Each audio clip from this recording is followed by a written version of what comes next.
छत्तीसगढ़ में इस साल भी महिषासुर के अपमान का मामला तूल पकड़ने लगा है। राज्य के कोरबा जिले स्थित पोंडी उपरोडा में गोंडवाना स्टूडेंट यूनियन से जुड़े युवा इस संकल्प के साथ आदिवासियों के बीच जागरूकता पैदा कर रहे हैं कि उनके आदर्श महिषासुर और रावण का हिंदू उत्सवों के नाम पर जो अपमान किया जाता है उनकी संस्कृति, ऐतिहासिकता और पुरखों का अपमान है, जिसे जल्द से जल्द बंद किया जाए। गौरतलब है कि साल 2017 में भी दर्जनों संगठनों ने मध्य प्रदेश, छत्तीसगढ़ व झारखंड में इस प्रकार के ज्ञापन प्रशासन को दिए थे और कुछ जगह पर दुर्गा पूजा के विरोध में पुलिस में शिकायत भी दर्ज करवाई गई थी। दुर्गा द्वारा महिषासुर वध और दशहरे पर रावण के दहन को आदिवासियों की अस्मिता का अपमान मानते हुए इस साल भी आदिवासी युवा संगठित हो रहे हैं। चाहे हिंदू अपने आदर्श दुर्गा और राम को पूजे, मगर आदिवासी जननायक महिषासुर का वध और राजा रावण का दहन अब किसी भी कीमत पर स्वीकार्य नहीं है। पिछले कुछ वर्ष से देश भर में आदिवासी, अन्य पिछड़ा वर्ग और दलित समुदाय के लोग महिषासुर वध और रावण दहन का विरोध करते नजर आ रहे हैं, मगर अब ये व्यापक तौर पर हो रहा है। आदिवासियों की ये पहल पहुंच चुकी है कि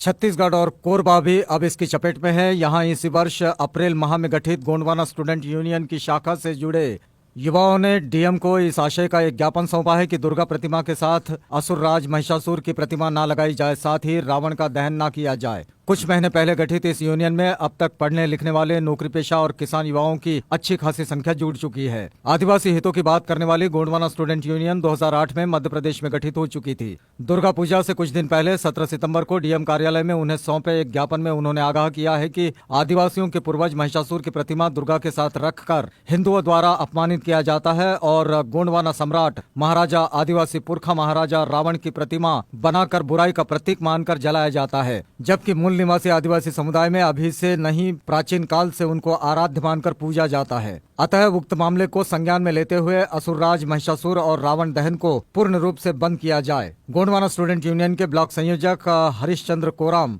ब्लॉक उपाध्यक्ष संजय मरकाम, जिला उपाध्यक्ष रामकुमार श्याम, मुकेश कमरो, दिलबोध, राजेश, शत्रुघ्न मरकाम, बंधु कंवर, ललित पावले, योगीराज आयाम समेत तमाम युवाओं ने ये ज्ञापन डीएम कार्यालय में सौंपा है। गोंडवाना स्टूडेंट यूनियन के कोरबा ब्लॉक संयोजक, जो कि पेशे से दुकानदार है, हरिश्चंद्र कोराम कहते हैं कि आदिवासी समुदाय प्राचीन काल से महिषासुर को अपने पूर्वज के रूप में पूजते आ रहे हैं। मूर्तियों में उनकी हत्या दर्शाकर हर साल उनका अपमान किया जाता है, जिससे आदिवासियों की आस्था को चोट पहुंचती है।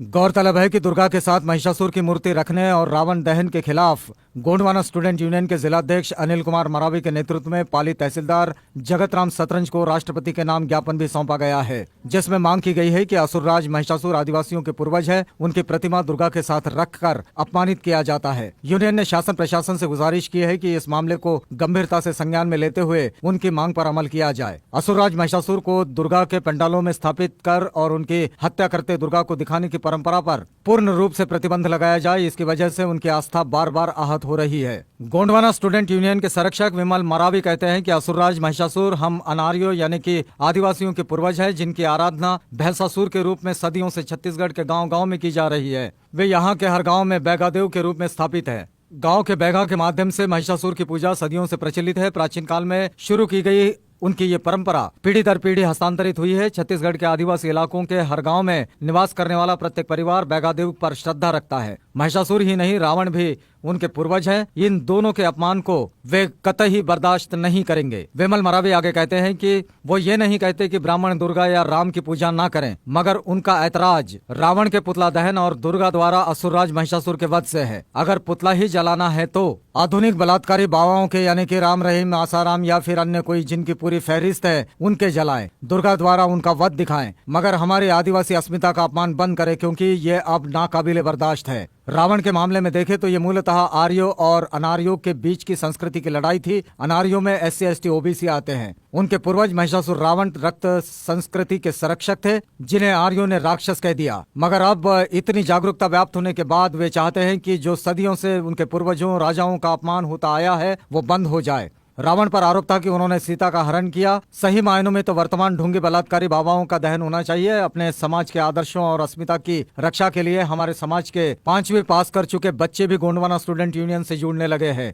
गौरतलब है कि भारतीय संविधान के अनुच्छेद 15 में भी धर्म, वंश, जाति, लिंग अथवा जन्मस्थान के आधार पर भेदभाव किए जाने पर सख्त मनाही है। इसी का हवाला देते हुए गोंडवाना स्टूडेंट यूनियन के लोगों ने महिषासुर को प्रतिमा में शामिल करने और रावण दहन पर पूर्ण रूप से प्रतिबंध लगाने की मांग की है। खेती किसानी से जुड़े गोंडवाना स्टूडेंट यूनियन के जिलाध्यक्ष अनिल कुमार मरावी के मुताबिक दुर्गा द्वारा उनके राजा महिषासुर का वध दिखाना आर्य यानी उच्च जातियां बंद करे, साथ ही रावण दहन जैसे आयोजन भी बंद किए जाए। अगर यहाँ इस तरह के आयोजन होंगे तो इसके खिलाफ पुलिस कोर्ट में जाने को मजबूर हो जाएंगे, जिसकी जिम्मेदारी जिलाधिकारी की होगी, क्योंकि वे उन्हें ज्ञापन सौंपकर आगाह कर चुके हैं कि इस तरह की गतिविधियां जल्द से जल्द बंद की जाए। इस साल भी दुर्गा पूजा में महिषासुर वध और रावण दहन का बहिष्कार करने के लिए युवा संकल्पबद्ध है। इनकी योजना अपने आदर्श पूर्वज राजा महिषासुर और रावण का दिवस आयोजित करने की है। हालांकि पहले भी ये युवा यहाँ महिषासुर दिवस और रावण पूजा का आयोजन करते आ रहे हैं, मगर आदिवासी क्षेत्र कोरबा में गोंडवाना स्टूडेंट यूनियन के बैनर तले यहाँ इस तरह का ये पहला आयोजन होगा। इस बार 19 अक्टूबर को दुर्गा पूजा और दशहरा का पर्व आयोजित होगा। देखना होगा कि गोंडवाना स्टूडेंट यूनियन की पहलकदमी का इस इलाके पर कितना असर पड़ता है, कितनी जगह रावण दहन नहीं होता और कितने पंडालों पर दुर्गा की मूर्ति के साथ महिषासुर वध नहीं दिखाया जाता। अगर ये कुछ जगह पर भी हो पाता है तो इसे आदिवासियों की एक बड़ी सफलता के तौर पर लिया जाना चाहिए।